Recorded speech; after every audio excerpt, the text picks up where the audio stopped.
Hello बच्चों, कैसे हो आप सभी। आज की इस वीडियो में हम पढ़ेंगे डाइवर्सिटी इन लिविंग ऑर्गेनिज्म। ठीक है, डाइवर्सिटी इन लिविंग ऑर्गेनिज्म का चैप्टर कर रहे थे। Class ninth chapter number 7। ठीक है, तो अब तक हमने इस वीडियो में जितना पढ़ा, तो पिछली वीडियो में हमने इसके बारे में हिरार्ची के बारे में पढ़ा था। हिरार्ची के बारे में पढ़ा था, जिसमें हमने क्या पढ़ा था, 5 किंगडम्स पढ़े थे। ठीक है, तो 5 किंगडम कौन कौन से पढ़े थे आपको। एक मोनेरा पढ़ा था। मोनेरा क्या होता है, प्रोटिस्टा क्या होता है, ठीक है, फंगी क्या होता है, फंगी क्या होता है, आपका प्लांटिया, प्लांटिया क्या होता है, और एनिमिलिया क्या होता है। ठीक है, एनिमिलिया,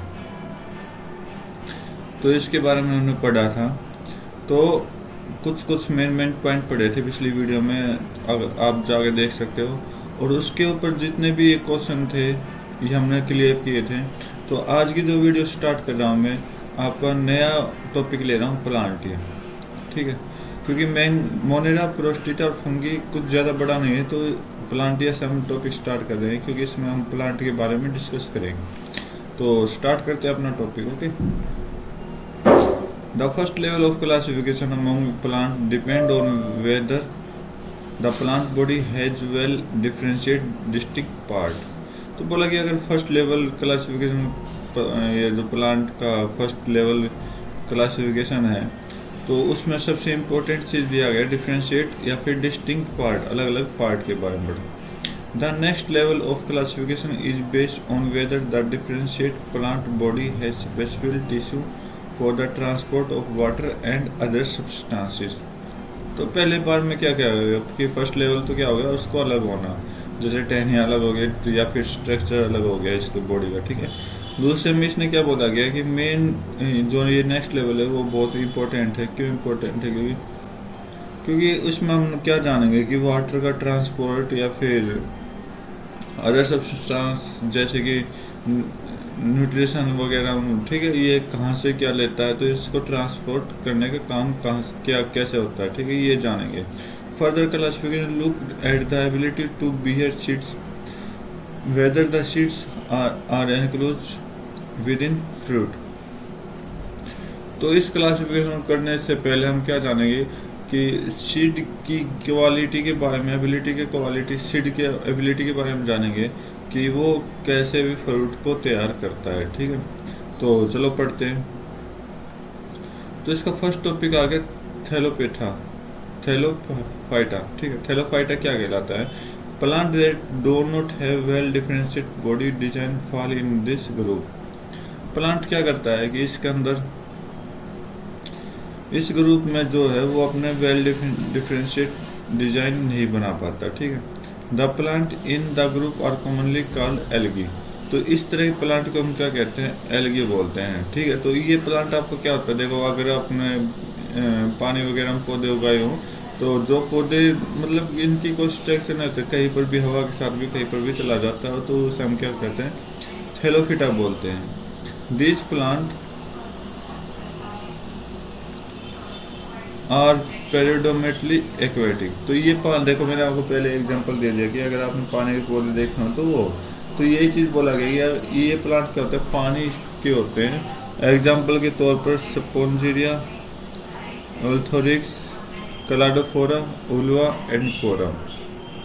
तो इसके कुछ एग्जांपल दिए गए हैं, तो ये एग्जांपल आप याद कर लेना। तो ये इसके डायग्राम दिया गया है कि ये आपको लोथोरिक्स होता है, ये आपका कैडोफोरा होता है, ये ओल्वा, ये स्प्रिंगोगारिया, और आपका लास्ट प्लांट कौन सा दे रखा है, कैरा। ठीक है, तो ये किसके एग्जांपल है, थैलोफिटा, जिसे हम एल्गी भी बोल सकते हैं। तो आगे पढ़ते हैं। तो थैलोफिटा के बारे में हमने पढ़ लिया, अब क्या पढ़ेंगे, बायोफिटा वर्ड पढ़ेंगे। ठीक है, बायोफिटा किसे कहते हैं, these are called the amphibians of plant kingdom. इसी को हम क्या बोलते हैं, प्लांट किंगडम का एम्फीबियस बोलते हैं। The plant body is commonly differentiate to form stem and leaf like structure. तो ये किस तरह से अपना डिफरेंशिएट करते हैं, तने स्टेम में टूट जाते हैं, फिर जो आपकी लीफ होती है उस तरह के स्ट्रक्चर बना देते हैं. However, there is no specialized tissue for the conduction of water and other substance from one part to body of to another. तो इसने बोला कि यहाँ पर कोई ऐसा स्पेसिफिक टिश्यू नहीं है जो कि पानी को ट्रांसफ़र करता हो, फिर किसी सब्सटेंस को एक पार्ट से दूसरे पार्ट तक ट्रांसफ़र करता हो. जैसे कि पानी को ट्रांसफ़र करने के लिए हम जाइलम का यूज़ करते हैं, तो इस जाइलम इसमें नहीं पाया जाता. ओके, एग्जाम्पल के तौर पर मोर्फोनारिया और मार्कोन्टिया. ठीक है, तो ये आपके एग्जाम्पल दिए गए हैं. तो ये इसके कुछ, ये आपका मार्कोन्टिया दे रखा है. ठीक है, ये आपका फोनारिया दे रखा है. तो ये कुछ प्लांट है, ये कौन से बैरोफाइटिस होते हैं. ठीक है, इसमें आगे पढ़ेंगे क्या, टेरिडोफाइटा. टेरिडोफाइटा क्या कहलाता है. In this group the plant body is differentiated into root, stem, leaf and has specialised tissue for the conduction of water and other substance from one part of the plant body to another.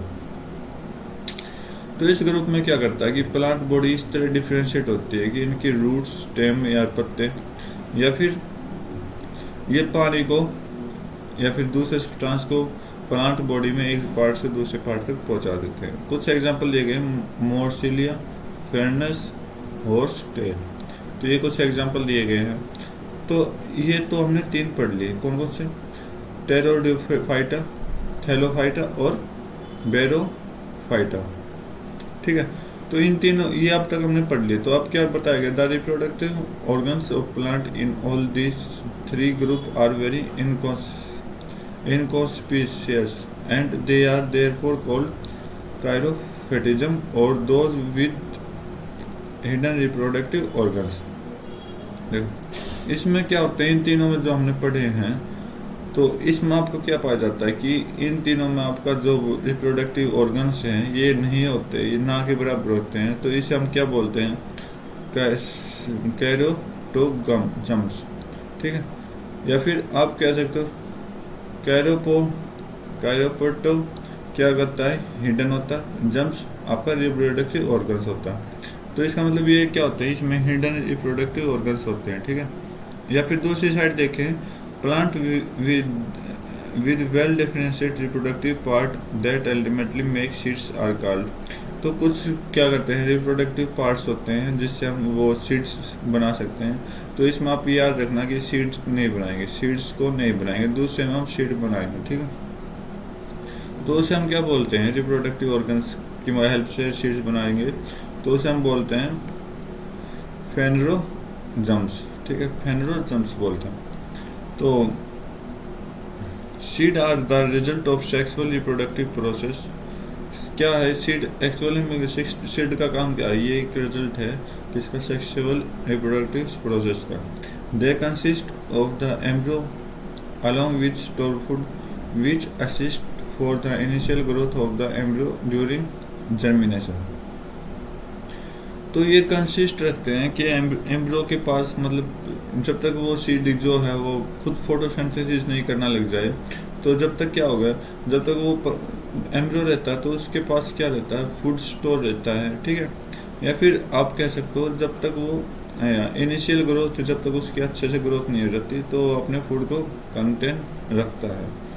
This group is further classified based on whether the seed are naked और enclosed in fruit, giving us 2 groups, gymnosperm और angiosperms. तो ये क्या पूछा कि इस group को भी क्लासिफाई किया गया है. सीड को हम नंगे आंखों से देख सकते हो और फ्रूट में, मतलब फ्रूट में भी बंधे हुए देख सकते हैं. तो फ्रूट में बंधे हुए कैसे, जैसे आप आम ले रहे तो आम का छिलका क्या होता है, उसके अंदर होता है, उसके ऊपर खाने का हिस्सा होता है. ठीक है, उसके ऊपर छिलका होता है. तो इस टाइप के 2 ग्रुप होते हैं, जैसे जिम्नोस्पर्म्स और एंजियोस्पर्म्स. तो जिम्नोस्पर्म्स और एंजियोस्पर्म्स के बारे में आप थोड़ा जानेंगे.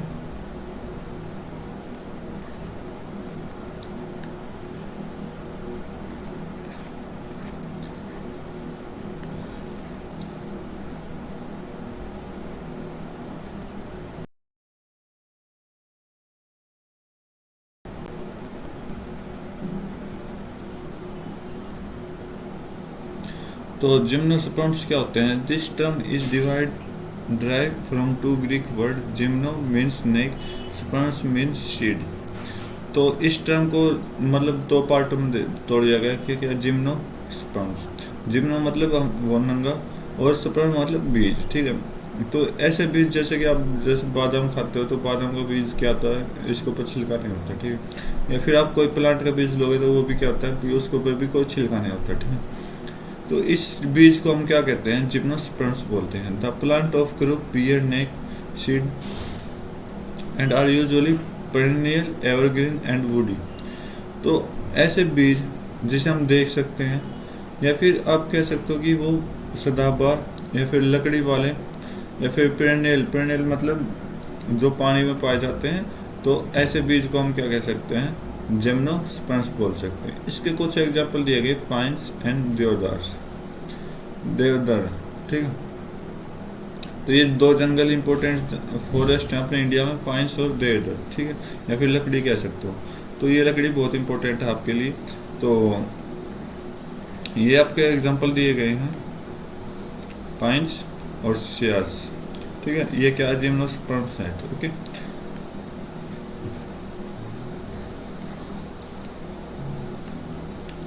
एंजियोस्पर्म्स।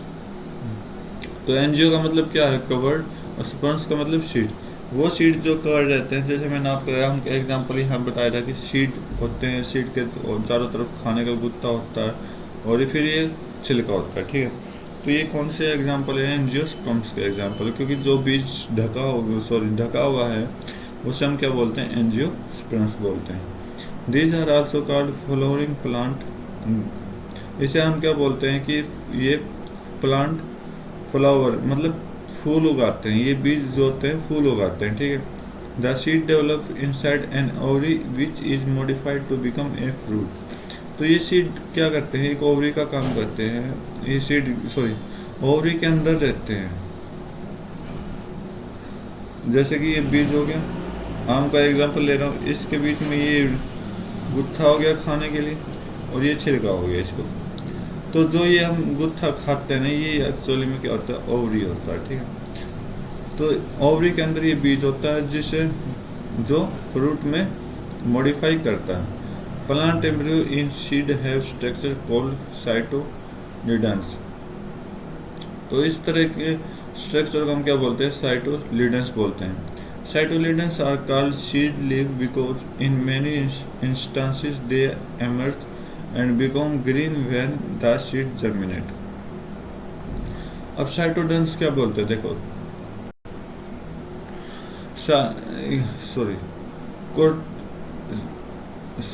साइटोलोडन्स क्यों बोलते हैं? क्योंकि इसके अंदर क्या होते हैं? अमर्ज होते हैं, कुछ इंस्टांसेस अंदर होते हैं, और जो क्या करते हैं? सीड को जर्मिनेट करने का काम करते हैं जब तक वो हरा नहीं हो जाता, ठीक है। The angiosperms are divided into two groups on the basis of number of cytodens present in the seed। तो एंजियोस्पर्म क्या करता है? डिवाइड दो ग्रुप में डिवाइड करता है। किस किस के? Basis of number of cotyledons present, यानी सीड के अंदर कितने साइटोडोन्स हैं, वैसे आपको क्या करता है? ये अलग अलग मतलब एंजियोस्पर्म ये दो डिवाइड में होते हैं, ठीक है। जैसे कि मैं आपको एग्जांपल दे दूं कि अगर आप कोई भी ले 3, 6, 9 मतलब 3 की टेबल्स में क्या हो? मतलब ये फ्लावर है, आपके फ्लावर है, ठीक है। 1, 2, 3, 4, 5, 6। तो ये फ्लावर होगा। मतलब ये एंजियोस्पर्म कुछ ऐसा दिखे, या फिर कुछ आपको 4 या 5 में दिखाई देगा। 4 या 5 में 1, 2, 3, 4, 5, तो कुछ ऐसा फूल दिखाई देगा। तो इनके भी कुछ कुछ एग्जाम्पल है। तो दो कैटेगरी बोला गया है कि कौन सी कैटेगरी है? Plant seed have a single side cotyledon, उसे हम क्या बोलते हैं? मोनोसाइटोलोडन्स और मोनोकोट्स। मोनोकोट्स आपके 3, 6, 9 के एग्जाम्पल हैं, ठीक है। और जो कि दूसरा क्या बोला गया है, और इसके अलावा जो भी है आपके कौन से हैं? डाइकोट होते हैं। डाइकोट में 2 साइटोडोन्स होते हैं, ठीक है। तो ये आपके 4-5 की पत्तियों में आपको दिखाई देंगे। उम्मीद करता हूँ आपको वीडियो अच्छे से समझ आ रही होगी। तो ये आपका मोनोकोट का एग्जांपल है। मोनोकोट का अगर एग्जांपल लो आप, तो इनका कोई स्ट्रक्चर नहीं होता, सिर्फ लीफ होती है, पत्तियाँ होती हैं, ठीक है। तो ये मोनोकोट्स हो गए। और डाइकोट का एग्जांपल हो तो डाइकोट में आप देखोगे ये आपका स्टिम भी दिखाई दे रहे हैं, ठीक है, और ये आपकी पत्तियाँ दिखाई दे रही हैं। तो आपकी पत्तियाँ देखो, एक यहाँ, दो, तीन, चार, एक, दो, तीन, चार, पाँच, ये आपकी 5 पत्तियाँ दिखाई दे रही हैं, ठीक है। तो ये आपके डाइकोट का एग्जांपल है। ओके, तो ये लास्ट में प्लांट का डायग्राम समझ लेते हैं फिर से। प्लांट में हमने क्या क्या पढ़ा था।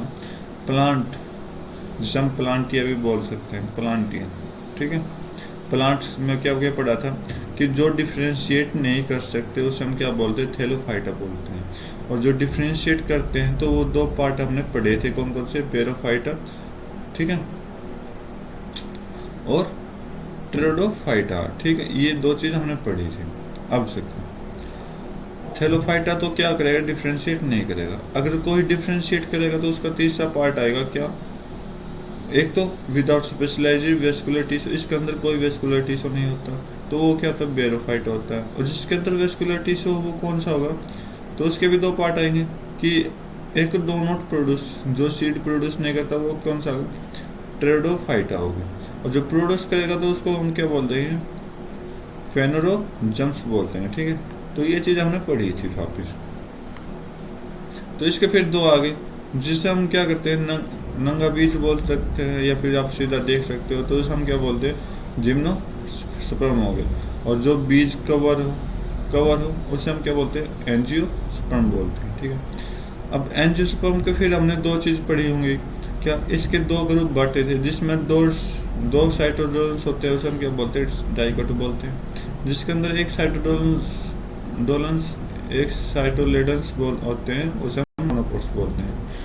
तो ये आपका एक ग्राफ के अकॉर्डिंग क्लासिफिकेशन किया गया प्लांट का अच्छे से दोबारा। तो ये आप क्या करो, आपके एनसीईआरटी बुक में दिया हुआ है तो उसको अच्छे से पढ़ लेना, ठीक है। तो ये आपकी एक्टिविटी दे दी गई। और ये आपके कुछ क्वेश्चन पूछे गए, how many petal are found in flower of this plant. तो पेटल पूछा गया, इनके बीच में कितना पत्तियां होते हैं, can you write down for the characteristic. ये आपको मतलब इसी में से दिया गया है, ठीक है। तो उम्मीद करता हूँ वीडियो समझ आए होगी। अब बस हमें लास्ट में क्या करना है, इसके कुछ क्वेश्चन दिए हुए हैं, तीन ही क्वेश्चन दिए हुए हैं, क्वेश्चन को डिस्कस करूँ, ओके।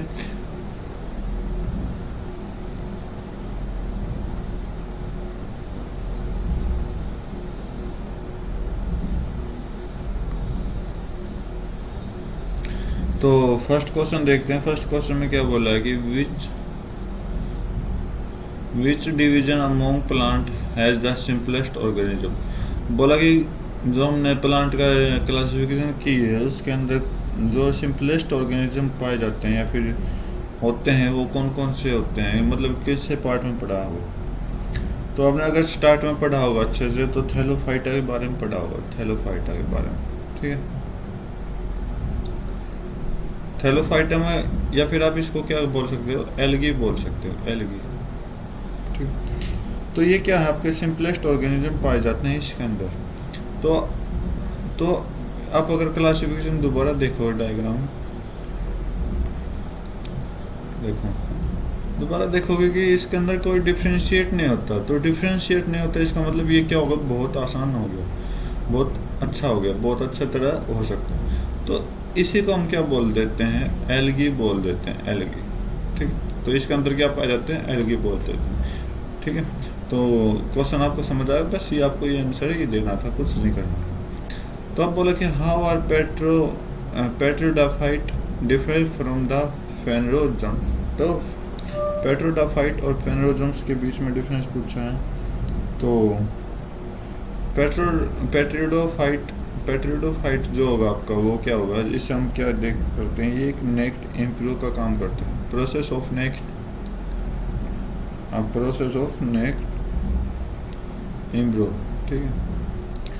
या फिर पेट्रिडोफाइट के बारे में एक चीज़ और देखें तो ये क्या करता है, अनक्लियर रिप्रोडक्टिव ऑर्गन्स का काम करते हैं, ठीक है। तो ये आपको दो पॉइंट मैंने बता दी पेट्रोडोफाइट। अब इसके फेनरोजम्स के बारे में भी दो एग्जांपल दे देता हूँ। अगर ये नेक्ड एम्ब्रो है तो ये क्या है, कवर्ड एम्ब्रो है, कवर्ड एम्ब्रो, ठीक है।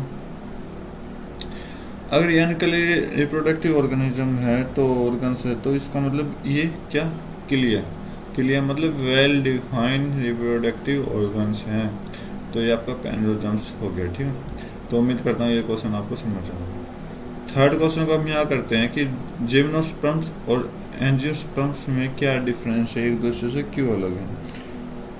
अगर जिम्नोस्पर्म्स के बारे में बात करें तो ये क्या होता है कि सीड्स जो होते हैं वो नेक्ड होते हैं, सीड्स जो होते हैं वो क्या होते हैं, नेक्ड होते हैं, ठीक है। सीड्स जो होते हैं वो क्या होते हैं, नेक्ड होते हैं। और एंजियोस्पर्म्स में क्या होते हैं, एंजियोस्पर्म्स में आपको सीड्स जो, बस आपको ये एग्जांपल लेना बहुत आसान है, ये आपके कवर्ड होते हैं एंजियोस्पर्म्स में, ठीक है। क्योंकि जिम्नो मतलब हमने नेक्ड पढ़ा था और एंजियो मतलब हमने कवर्ड पढ़ा था। तो सिंपल से लैंग्वेज थी। तो उम्मीद करता हूँ आपको ये वीडियो पसंद आई होगी। आज की वीडियो में इतना ही। नेक्स्ट वीडियो हम जो बनाएंगे वो अपने एनिमिलिया के बारे में बताएंगे। तो एनिमिलिया में क्या क्या चीज़ें आती हैं, ठीक है। तो तब तक के लिए thank you, have a nice day, जय हिंद।